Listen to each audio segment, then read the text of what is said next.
زیادہ چیزیں سامنے آتی ہیں کہ خواتین کو طلاق کا اختیار کیوں نہیں دیا گیا. اگر خاتون کسی مرد سے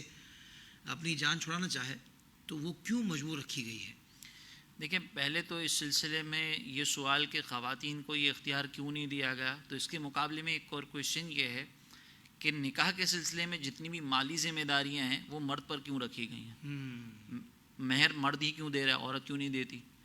نان نفقہ مرد کیوں دیتا ہے، عورت کیوں نہیں دیتی؟ مرد کے لیے حکم یہ ہے کہ اس کے مال میں سے اس کے بیوی بچوں کے اخراجات شامل ہوں گے، لیکن اگر عورت بالفرض کماتی ہے تو عورت پر یہ لازم نہیں ہے کہ اپنے شوہر پر خرچ کرے. کیوں؟ تو اگر یہی سوال کرنا ہے کہ کیوں، تو پھر یہ کیوں کا سوال جو ہے وہ شریعت مطہرہ کے اس حکم پہ بھی ہونا چاہیے کہ شوہر تو اپنا مال جو ہے وہ بیوی بچوں پر خرچ کرنے کا پابند ہے، لیکن عورتیں پابند نہیں ہوتی اپنے شوہر پر خرچ کرنے کی.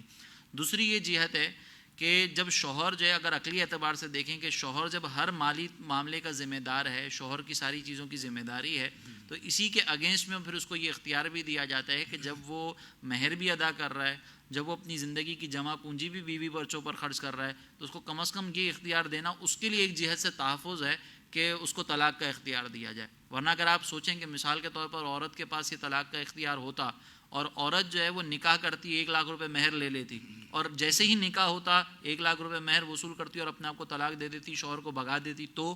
پھر یہ شوہر کے لیے تحفظ کہاں رہا؟ لیکن شوہر کو جب پابند بنا دیا گیا کہ تم نے مال بھی خرچ کرنا ہے، تو پھر شوہر کے پاس ایک جہت کا تحفظ بھی رکھا گیا. تو اس اعتبار سے چونکہ مالی معاملات شوہر کے حوالے ہیں تو اس کے اگینسٹ پھر طلاق کا اختیار بھی اسی کے پاس ہونا چاہیے.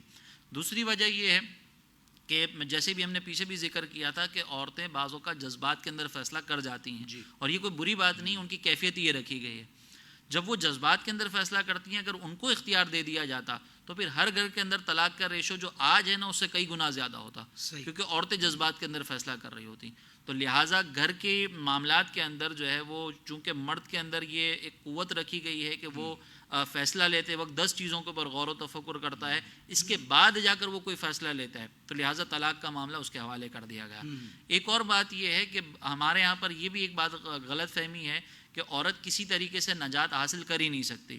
اگر عورت نجات حاصل کرنا چاہتی ہے یا طلاق کا معاملہ اپنے پاس رکھنا چاہتی ہے تو نکاح نامے کے اوپر تفویض طلاق کا ایک معاملہ ہوتا ہے. یہ اختیار جو ہے وہ لے سکتی ہے ایٹ دا ٹائم آف نکاح، اور بعد میں بھی لے سکتی ہے، بعد میں بھی اگر شوہر سے وہ کہے تو وہ لے سکتی ہے. دوسری بات یہ کہ وہ خلا لے سکتی ہے. اگر مثال کے طور پر شوہر کوئی ایسا ہی ہے کہ جو ظلم کر رہا ہے، ظلم کی انتہا اس نے کر دی ہے، اور وہ کورٹ میں جا کر اس کے اوپر کیس کر دیتی ہے، اور جج جو ہے وہ شوہر کو اس بات کا پابند بناتا ہے کہ وہ مہر واپس لے کر عورت کو طلاق دے، تو یہ بھی اس کے پاس ایک اختیار موجود ہوتا ہے. تو یہ تو ہوگی ایک وہ بات کہ جو شریعت مطہرہ کے احکام ہیں جہاں پہ عورت کو ایک حد تک جو ہے وہ اختیار بھی دیا گیا ہے، اور یہ تفویض طلاق اور خلا کے سلسلے میں ان 2 معاملات کے اندر عورت کو ایک گنا اختیار بھی موجود ہے.